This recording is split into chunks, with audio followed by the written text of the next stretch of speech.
Hello, everybody. Hi. Well, you know what we're about to do, so put your earmuffs on.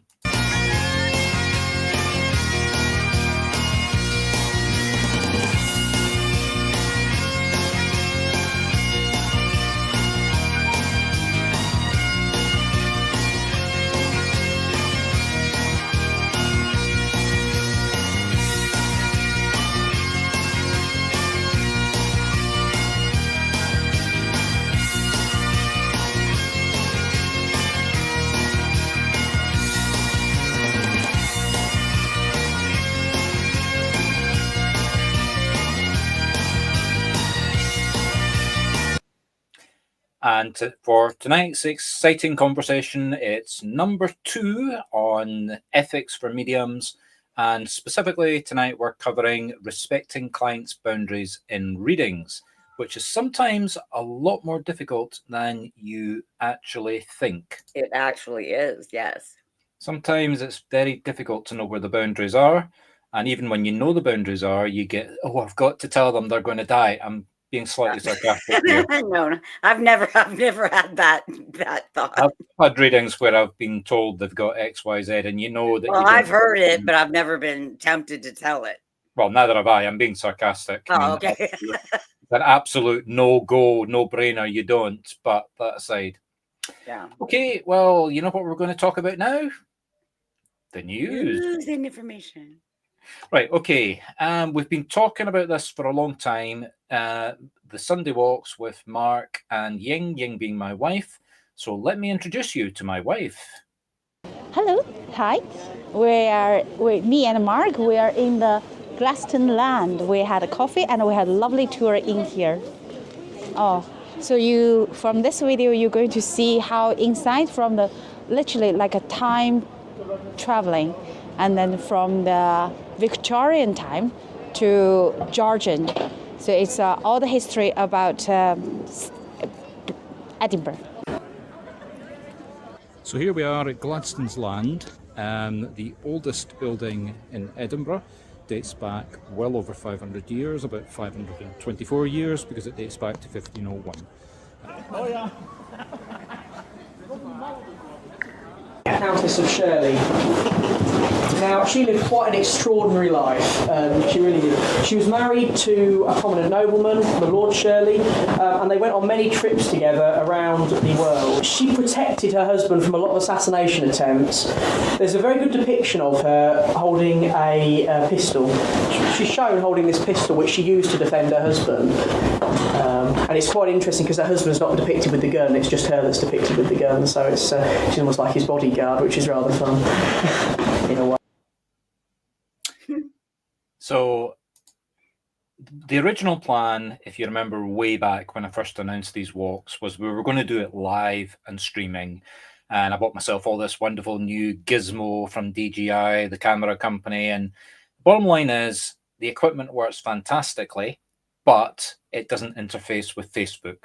So I either just use my camera, just use my phone, which kind of defeats the purpose of getting all the equipment, or so what we're doing is we're recording umpteen hours of video when the two of us are out walking, and then I'm going to edit it down to a manageable 30 minutes to an hour and a half, depending on the material and where we are.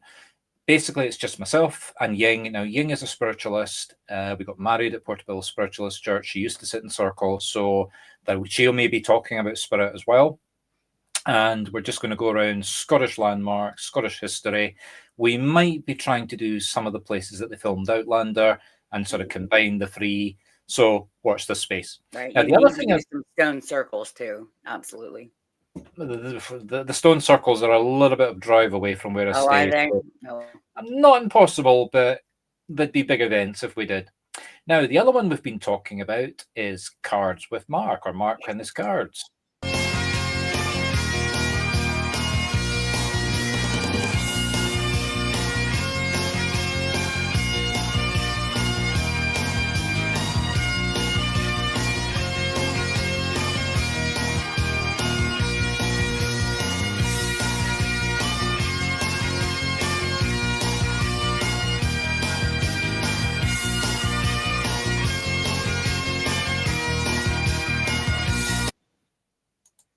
You're doing So actual tarot divination?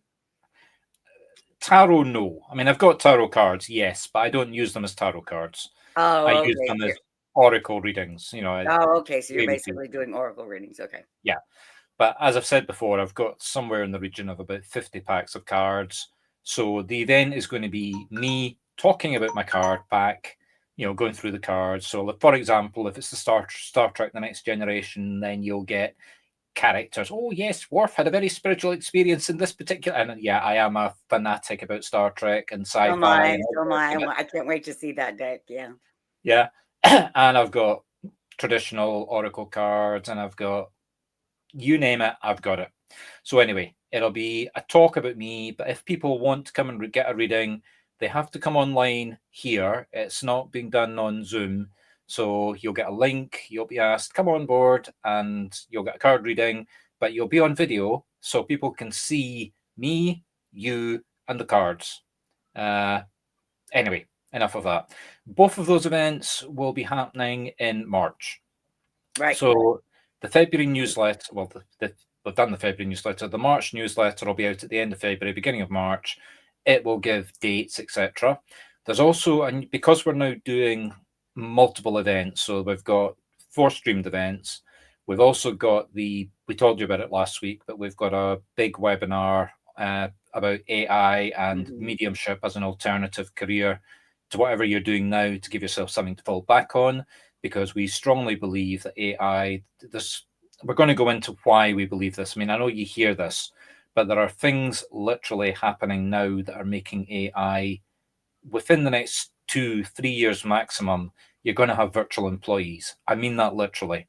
We're already, in my wife's business, who you saw in that video, talking about having a virtual receptionist in the clinic. So it's not that far away. So basically, this is a big seminar. First half is talking about AI and what it's going to do, and the second half is me doing live readings. If we get 100 people coming, I'll do 100 readings, and it'll be broadcast streamed live. So if you're into mediumship, you're going to see this as a real alternative. And of course, at the end of it, if you want to do that yourself, come and sign up to one of our training circles. And there's one tonight at 11 o'clock if you want to come, but it is fully booked. That is 6 Eastern, 5 Central, 4 Mountain, and 3 Pacific. Yeah. God, there's so much news going on in what we're doing at the moment. I suppose we only just did the interview. We're not finalized yet. We're still negotiating costs, salaries, and all the rest of it. But we think we may have found a host for these events. So there'll be 3 of us. That would be exciting. That way Marc doesn't have to do all the little put up. Yeah, you know, the way my eyes were going like this, all the different things and clicking here and all, get Devi, get out of the way. What else? The other thing is we have another AI app in the background that we started using quietly a few weeks ago. It takes these streamed events and it turns them into reels. For getting the terminology mixed up, but shorts for Google, reels for Facebook. We're also posting them on LinkedIn, and I think we've set up an account on what's that one that the Americans have just banned because it's owned by TikTok. Yeah. So you're going to find these on TikTok. And there'll all be links back to the main talk for this. But if you're interested in short little anecdotes, 60 to 90 seconds, the AI goes through the script. It's bloody clever. The AI goes through the whole script and does everything. Editing, rearranges it into the right format. When Devi saw the results, she thought, oh, yeah, Marc. And then actually, do we have one to hand? No, I'll take too long to do up. I was going to say we could show one just now, but we'll save that for another event. Okay, so that's the news over. Let's talk about boundaries. Yeah, so what's the first one? The first one is I don't know. What are we talking? Is boundaries, right? No, the first one is consent. Oh, consent. That's what we were talking about. Okay. Yeah. Yes, the number of times that this actually, you're going to laugh at this, but I get contacted by so many would-be mediums. I've got a reading for you. Do you want it? Oh, I do too. Yeah. Now, you'd never, ever, ever approach anybody and offer to do them a reading unless you know that they're into it and all the rest of it. Now, okay, Marc Stuart Medium. That's my profile name on Facebook. So you kind of know I'm a medium. But even so, you don't give anybody a reading without their permission. You don't know what kind of headspace they're in. You don't know what they're going through at that moment, if they can handle a message. Absolutely. I mean, the basic law is you put yourself in this is what you do. There's no ifs and buts about this. You put yourself in an environment so that people can approach you. Now, that environment could be a psychic fair, a psychic church, an advert, a Facebook group. There are dozens of groups where people that want to practice giving readings, or professional mediums that want to give readings, can list themselves. There are directories. There's a woman on Facebook who does a directory of mediums. Now, we're talking like £10 to get listed. We're not talking about spending £1,000. But put yourself in a directory like that. Put yourself in trade directories. Find your Yell.com, whatever. Get a listing up. Say you're looking for readings. I mean, we're not here to give business advice, but there are so many places you can go so that people know you do readings. Set a table up in the street with a sign. I do readings. Put a placard board on. Walk up and down the high street saying, I'm a medium, I do readings. Come see me here or there. I mean, I'm being sarcastic, but if you want to get paid for readings, and we're talking about paid readings, yes, but these rules apply for people that do. I mean, we talked about this. Even if you're doing it for free, don't just go to somebody and give them a message. A number of times I have had students or would-be mediums ask me, what do I do when I'm walking down the street and I get a message, a spirit, and I've got to go and give that message to that person? Very simple. My gosh, yes. Yeah. What? Very simple. You're being tested. And I mean this quite sincerely. I mean, this is something that most people don't realize when they sit in circle with us. When we teach you how to do, I was going to say but Devi teaches as well. When we teach you how to do something, Spirit will put you in the situation to test you. They will literally have a spirit come up to you that could be a real message, something really profound, emotional, whatever. You think, oh my God, I have got to give this to this person. You run up to the person and you say, I've got your grandfather, blah, blah, blah, blah. And then they turn around and say, best case scenario, they say, well, my grandfather's passed away. Yes, how did you know? But I don't want a message. Worst case scenario, they say, actually, I'm on my way to go and see my grandfather. And she gets there and discovers that her grandfather's dead, and you've had the grandfather coming. Now, okay, that sounds like good, but not really, because it's not good. No. Yeah, just think about it. She gets to her grandfather, discovers grandfather's dead, and think of the double emotional shock that you're giving her. So no, under no circumstances do you get. Think of it this way. Jehovah's Witness turns up at your door. They knock on the door and you open the door. You don't want, unless you're a Jehovah's Witness, you don't want to engage with those people. I mean, you may know what they're about. You may not know what they're about, but I don't know. I'm not a Jehovah's Witness. I really don't know what they're going to say. But I know that if they knock on my door, I'll be polite. But if they put their foot to try and keep the door open, they're going to have their foot broken and my fist in their face. Yes. That's how you need to treat people that you're trying to give readings to, unless they have asked you. So the rule is, wait till you are asked. Full stop. Yes. Anything to add to that? No, I just have some funny Jehovah's Witness stories, but that's how I got rid of mine. You can't. All right. Last time, Jehovah's Witnesses, we were on their track every weekend or every other weekend, and it was really annoying. And I saw them coming one time, and I was in my bathroom, and I just took it off and answered the door naked. And they went, and I said, can I help you? And they went, So that's a hi from Patrick. Hi, Patrick. They never came back. Hi, Patrick. And they never came back again. So, Patrick, if you want to come to the circle tonight, let us know and we'll get the link to you before we close down. We normally say to people, go to our website, and we'll put the link up at the end. Go there and register. But we've got 9 people registered for tonight, so tonight's probably not a good night to come. Yeah, probably not. Okay, so we're talking about boundaries in mediumship, and building up trust with your client. The next thing, this is going to sound contradictory to what a medium does, but excuse me, I'll explain why it means contradictory. But you've got to read your client's body language. Oh, yes.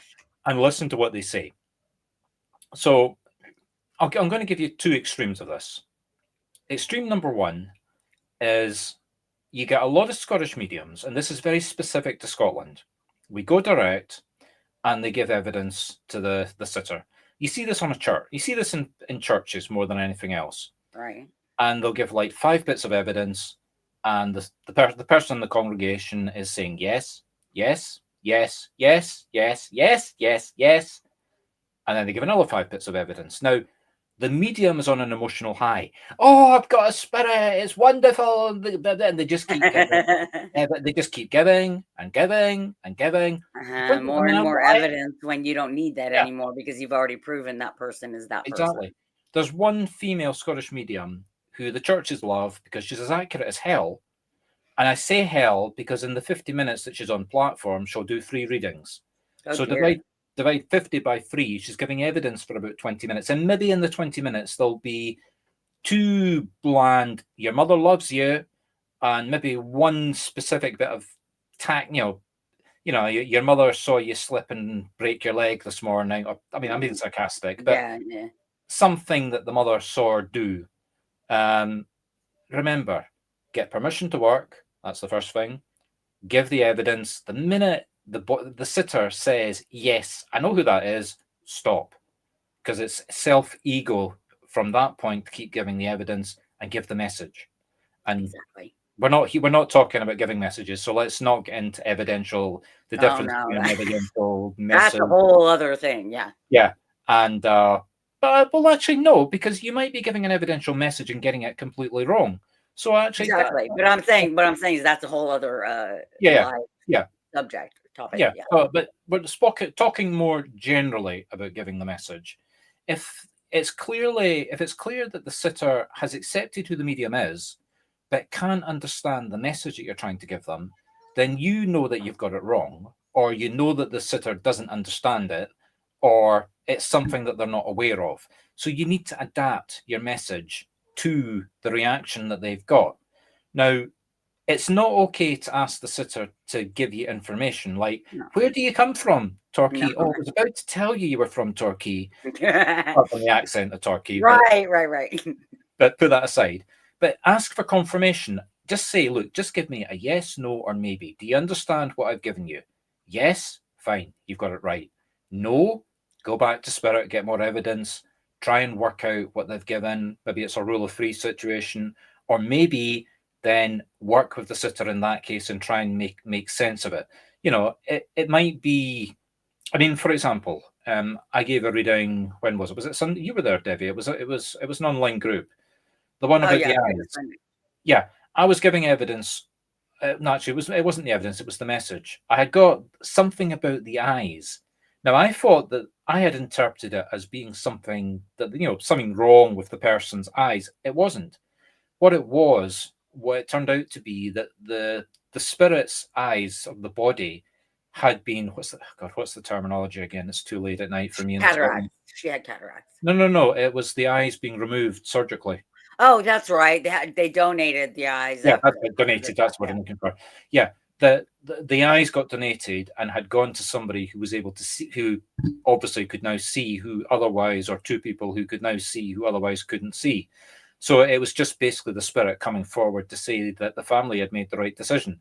Now, I didn't connect the dots, but when the reading was finished, the sitter gave me feedback and said, "Wow, Matt, that was fine," and she was impressed. Yeah. I thought I'd done terribly because I thought, what in the hell is it all about this eyes? It doesn't make any sense. And the spirit just kept giving it. But sometimes the sitter knows when you have no idea what you're talking about. Yeah, but her body language was totally positive. I knew that whatever I'd given her was spot on. I just didn't understand what I'd given her. So pay attention. So the body language is one thing. The other thing that, I do, if I'm reading in person, I can do this. I can't do it online, but I'm an empath. So I can feel how they're feeling. Yeah. I can kind of sense what they're feeling and how they're reacting to things. It's much harder to do online, though. Yeah, but you have to be careful with that because remember, you're not doing psychic readings. Exactly. Yeah, And I'm not not saying, psychic. No, it's different. It's yeah, completely different than psychic. It's a yeah, empath feeling. Yeah. yeah. Now, kind of following on from that, we're talking about structure of the message. We said you get permission, give evidence of who the spirit is, give the message. Like, can you confirm that you know who the spirit is? Get that confirmed. Give the message. Then at the end of it, can I leave that with you? Yes. Now, yeah, that's got That's double. so That's got double. important. It's really important. That's got a double meaning. Meaning number one, you're breaking the connection, like the empath connection, the connection with the spirit. But number two, you're confirming that the client, the sitter, is happy with the message. Exactly. So remember, you're not just doing this for good readings. You're doing this to build trust with the sitter. And we're talking about, yeah, you have to have trust with spirit as well, obviously, but you have to have the trust with the sitter. Mm-hmm. You can word that. You can word that in your own phraseology. Are you happy? Do you have any questions? No. So can I leave everything with you? Doesn't have to be those exact words, but No. the methodology is the same. Now, the big one. Do not, under any circumstances, give a fear-based message. Oh my lords, no. That's Now, what we were talking about before, giving somebody a message that somebody's dying. well, I mean, it may not That necessarily be that, but yeah, somebody is dying, you're about to die, or words to that effect. right. You've got cancer. I mean, we don't diagnose. We've covered this Well, you before. never diagnose anyone. Yeah, you never ever diagnose anybody of anything. I mean, okay, sometimes it does get borderline, like you got a symptom. Now, the message will not be to say the person has got the symptom. The message will be about the symptom. So you've got to. I mean, this is a case where I'm breaking what I said previously. Don't ask the sitter for information, but you ask the sitter in a way that is non-specific and general. Let's say you're getting something wrong with an arm. So you say to the sitter, can you or anybody around you, or can you understand you or anybody around you has an issue with their arm? I'm not saying it's a disease, I'm not saying it's a broken arm, but can you just understand something happening with an arm? Now, you've given them the evidence, they come back to you and say, actually, yes, my brother broke his arm yesterday, or words to that effect. So you know you're not diagnosing that the brother's going to break his arm because the brother's already broken his arm. But you can then talk about the message will then go on to something that the brother has to do, something he's got to stop doing, maybe some circumstances about how the arm got broken that he could have avoided, maybe something that he's doing that's going to exist. You see what I'm saying? Yes. And I've asked people if they know someone who has chronic pain, for instance. Yeah. You know, because that's not a diagnosis, that's just a symptom. Sometimes it does get very borderline. So this is an example of a real reading that I did in a church last year in New York. I got a message for a woman, was drawn to the woman, got confirmation of who the spirit was. And I said to her, I knew exactly what I'd got, and I'm not going to repeat this in case she's watching, but it involved another human being who was doing things to her, putting her in a situation that she needed to get away from. So I went to her and I said, can you understand? So I'm getting like a cross sign with the hands. That's something physical. Obviously, it was to defend herself. I didn't word it that way because obviously, remember, this was also a public place. So I didn't want to embarrass the woman. So again, that's another same area of issue you've got to be careful about. Be very careful about that. If it's a private reading, you can get away with a little more, but if it's public, you have to be just So Devi knows where this is. Devi knows where this is going. I said to her, "You're in a bad situation with somebody just now." Yes, and then I just simply directly said to her, "Okay, can you come and see me after the service?" And she said yes. So anyway, she came to see me after the service, gave her the reading, told her to reel it. It was basically a message to reel it. I mean, I confirmed that she knew what it was about. She told me, I said, look, I don't want to go into this, but she said, look, I know what you're talking about. She gave me background on it. And I said, look, my message is just very simple. Have you got somebody in Florida you can relocate to? She said, I'd actually been thinking about that. It's my brother. I said, right, well, the message is just do it. Do it. And hopefully she did do it. Okay, so how are we doing time-wise? Because we've got a fully packed circle. It is. We've got 5 minutes. Okay, so we're going to run through the rest of this very quickly. Yeah, last one, very important, confidentiality. Oh, yes. Now, I just told you about a reading that I gave in a church. I didn't tell you where the church was, and I didn't tell you Or who who the it reading was. and I didn't tell you anything, any of the details or the evidence in the None of reading. the evidence or who it was. No, that's different. Yeah, so you have to respect and everybody in the church actually knew about what was going on. So, it wasn't that private. So you have to, if you do a private reading and you get evidence for that person, it stays private. End of discussion. Absolutely. Yeah, confidentiality. I don't know of anyone that sued a medium for breaking the trust, but they could do. I guess they could, yeah. They very well could do. So, think about that. Okay, folks. Well, it's been a pleasure. You know where we're going. Just very quickly show you where to go, etc. So, if you want to come to one of our circles, we do them. We do one on Wednesdays at UK time, 11 p.m. So that's 11 p.m. is 6 Eastern, 5 Central, 4 Pacific, and 4 Mountain, and 3 Pacific. We do 2 on Sundays now at 9 p.m. and 11 p.m. Which the first one starts at 4 Eastern, 3 Central, 2 Mountain, and 1 Pacific. Yeah. And the second one's 11 p.m. The second one's at the same time as the Wednesday circle.